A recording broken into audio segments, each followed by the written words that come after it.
Hello student, please কমেন্টে লিখে ফেলো কে কেমন আছো। তোমাদের জন্য নিয়ে চলে এলাম আবার একটা নতুন ভিডিও।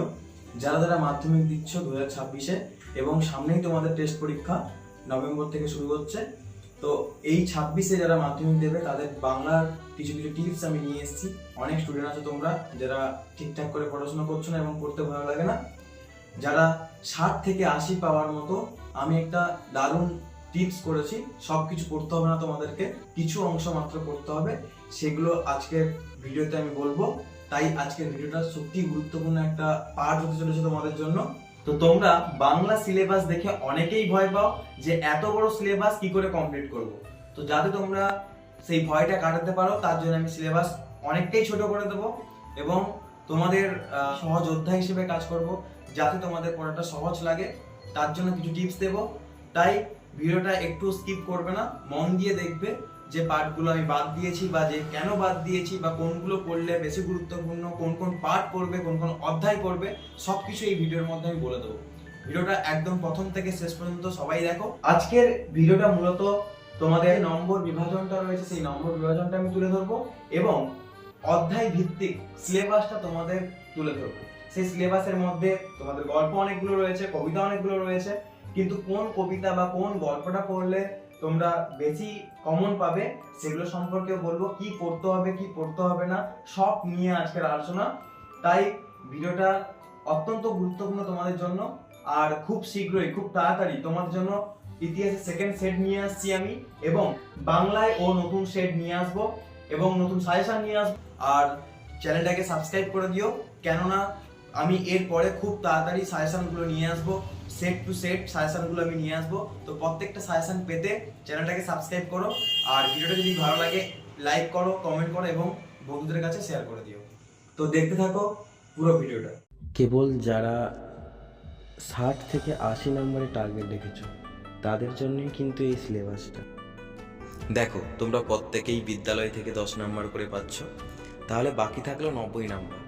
এই 90 নাম্বার যে বিভাজনটা তোমরা একটু দেখে নাও, নম্বর বিভাজনটা, তারপরে আমি অধ্যায় ভিত্তিক বলে দেবো কোনটা পড়তে হবে কোনটা পড়তে হবে না। দেখো, গল্প থেকে মোট 15 নাম্বার থাকবে। আমরা সবাই জানি গল্প কয়টা, আমি পরে বলছি। আপাতত নাম্বার ডিভিশনগুলো তুমি দেখে নাও। বিকল্প পদ্ধতিমূলক মানে এমসিকিউ যেটা থাকে আমাদের 3টে গল্প থেকে থাকবে, আর এসএকিউ শর্ট টাইপ কোশ্চেন যেটা থাকে সেটা হচ্ছে তোমাদের 4টে থাকে। দেখো, ব্যাখ্যা ভিত্তিক প্রশ্ন তোমাদের 3 মার্কের 2টো দেওয়া থাকবে, তার মধ্যে একটা তোমাদের করতে হবে। একই রকমভাবে রচনাধর্মী প্রশ্ন 2টো থাকবে 5 নম্বরের, সেটা তোমাদের একটা করতে হবে। কবিতাতেও গল্পের মতো একইভাবে নম্বর বিভাজন করা রয়েছে। কীরকম রয়েছে? বিকল্প ভিত্তিক মানে তোমার এমসিকিউ এখানেও 3টে থাকবে, অতি সংক্ষিপ্ত প্রশ্ন অর্থাৎ এসএকিউ এখানেও 4টে থাকবে, ব্যাখ্যা ভিত্তিক সংক্ষিপ্ত প্রশ্ন 3 নম্বরের 2টো থাকবে, একটা করতে হবে তোমাদের। রচনাধর্মী প্রশ্ন এখানেও 5 নম্বরের 2টো থাকবে, একটা করতে হবে তোমাদের। প্রবন্ধ থাকবে 11 নম্বর, যেখানে এমসিকিউ থাকবে 3টে, অতি সংক্ষিপ্ত প্রশ্ন অর্থাৎ এসএকিউ 3টে থাকবে, আর রচনাধর্মী প্রশ্ন তোমাদের 5 নম্বরে 2টো থাকবে, একটা করতে হবে। এবার নাটকে মোট 4 নম্বর, তোমাদের যে নাটকটা রয়েছে সেখান থেকে 2টো নাটকের প্রশ্ন দেবে, তার মধ্যে একটা তোমাদের করতে হবে 4 নম্বরের। পূর্ণাঙ্গ সহায়ক গ্রন্থ থেকে 5 নম্বরের 2টো প্রশ্ন লিখতে হবে তোমাদের। ব্যাকরণে তোমাদের যে পার্টগুলো আছে তার মধ্যে 16 নম্বর থাকবে, যেটা এমসিকিউর মধ্যে থাকবে 8টা প্রশ্ন এবং এসএকিউর মধ্যে থাকবে 8টা প্রশ্ন, টোটাল 16 নম্বরে। নির্মিত অর্থাৎ প্রবন্ধ রচনা থাকবে, সংলাপ রচনা বা প্রতিবেদন রচনা, অনুবাদ থাকবে। এইবার প্রবন্ধ রচনা 10 নম্বরের, সংলাপ একটা 5 নম্বরের দেবে, প্রতিবেদনও একটা 5 নম্বরের দেবে, যে কোনো একটা তোমাদের করতে হবে, আর অনুবাদ থেকে 4 নম্বরের দেবে। এই সর্বমোট নম্বর বিভাজন তোমাদের। এবার তোমাদের কাছে একটাই রিকোয়েস্ট, তোমরা একটু মন দিয়ে শুনবে, বিষয়টা ভালো করে বোঝার চেষ্টা করবে। দেখো, গল্প তোমাদের মোট 5টা রয়েছে: জ্ঞানচক্ষু, বহুরূপী, পথের দাবি, অদল বদল এবং নদীর বিদ্রোহ। এই 5টার মধ্যে 3 নাম্বার ও 5 নাম্বারের জন্য তোমাদের আমি 2টো সাজেস্ট করছি, সেটা হচ্ছে বহুরূপী সুবোধ ঘোষের লেখা এবং পথের দাবি শরৎচন্দ্র চট্টোপাধ্যায়ের লেখা। এই 2টো অধ্যায় থেকে ভালো করে 5 নাম্বার এবং 3 নাম্বারের জন্য পড়ে রাখবে। আমি আশা করি যে এখান থেকেই পড়বে। আর এক্সট্রা আমি দিয়েছি দেখো 2টো, নদীর বিদ্রোহ এবং জ্ঞানচক্ষু। তোমরা চাইলে যে কোনো একটা করে রাখতে পারো, হয় নদীর বিদ্রোহ এবং জ্ঞানচক্ষু থেকে একটা করে রাখতে পারো 3 নাম্বারের জন্য। তোমাদের ছোট প্রশ্নের জন্য অর্থাৎ এমসিকিউ ও এসএকিউ যে প্রশ্নগুলো রয়েছে সেই প্রশ্নের জন্য কিন্তু তোমাদের এই 5টা গল্পই পড়তে হবে। কেবল বড় প্রশ্ন 3 ও 5 নম্বরের জন্যই এই দুটো অধ্যায় যেটা আমি সিলেক্ট করেছি, সেই দুটো অধ্যায় পড়লেই তোমরা পেয়ে যাবে।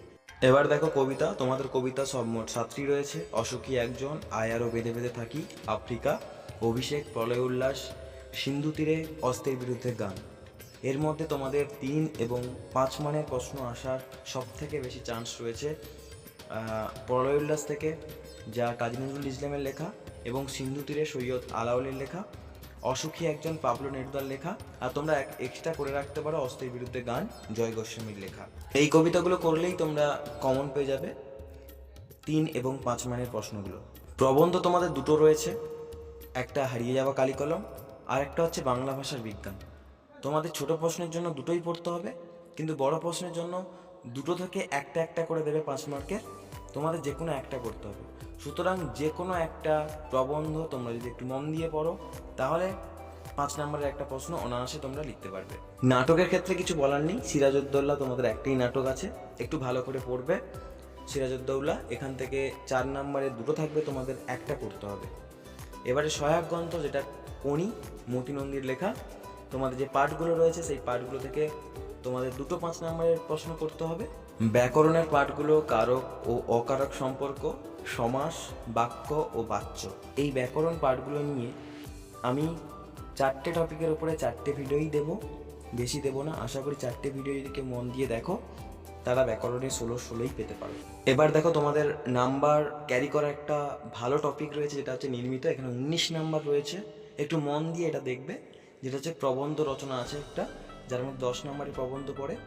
তো সেই প্রবন্ধগুলোর মধ্যে আমি অলরেডি দিয়ে দিয়েছি। দেখো 3টে প্রবন্ধ যদি তোমরা একটু মন দিয়ে পড়ো, আশা করি তোমরা একটা কমন পেয়ে যাবে। বিজ্ঞান ও কুসংস্কার, বাংলার উৎসব এবং বাংলার ঋতু বৈচিত্র্য। এবার তোমাদের প্রতিবেদন বা সংলাপ থেকে 5 নম্বরের করতে হয়। প্রতিবেদন থেকে আমি 3টে দিয়েছি। দেখো, তোমার এলাকায় আয়োজিত একটি রক্তদান শিবির সম্পর্কে প্রতিবেদন রচনা লেখো। তোমার এলাকায় অরণ্য সপ্তাহ পালিত হলো, এ বিষয়ে সংবাদপত্রের উপযোগী হিসেবে একটি প্রতিবেদন লিখতে বলছি। আর একটা বিদ্যালয়ে যে কোনো একটি অনুষ্ঠান নিয়ে প্রতিবেদন রচনা লেখো। সেটা যে কোনো অনুষ্ঠান হতে পারে, সে শিক্ষক দিবস হতে পারে, সে সরস্বতী পুজো হতে পারে, যে কোনো একটা অনুষ্ঠান নিয়ে তোমাদের লিখতে হবে। আর দেখো সংলাপ দিয়েছি, বৃক্ষরোপণ উপযোগিতা নিয়ে 2 বন্ধুর মধ্যে সংলাপ, অনলাইনের পঠন পাঠনের সুবিধা অসুবিধা নিয়ে 2 বন্ধুর সংলাপ, এবং সমাজের কুসংস্কার প্রতিরোধে ও বিজ্ঞান মনস্কতা বিষয়ে 2 বন্ধুর মধ্যে কাল্পনিক একটা সংলাপ করো। আর অনুবাদ থাকবে 4 নম্বরের দুটো, ইংরেজিতে থাকবে, তোমাদের ওটাকে বাংলায় করতে হবে। ভিডিওটা সম্পূর্ণ দেখার জন্য সবাইকে ধন্যবাদ। আর চ্যানেলটাকে সাবস্ক্রাইব করে রাখো, কেন তোমাদের জন্য আমি সাজেশান খুব তাড়াতাড়ি নিয়ে আসছি, খুব তাড়াতাড়ি 2-1 মধ্যেই নিয়ে আসবো। তো সবার আগে সাজেশানটা পাওয়ার জন্য চ্যানেলটাকে সাবস্ক্রাইব করে রেখে দিও। ভালো লাগে লাইক, কমেন্ট ও শেয়ার করে দিও।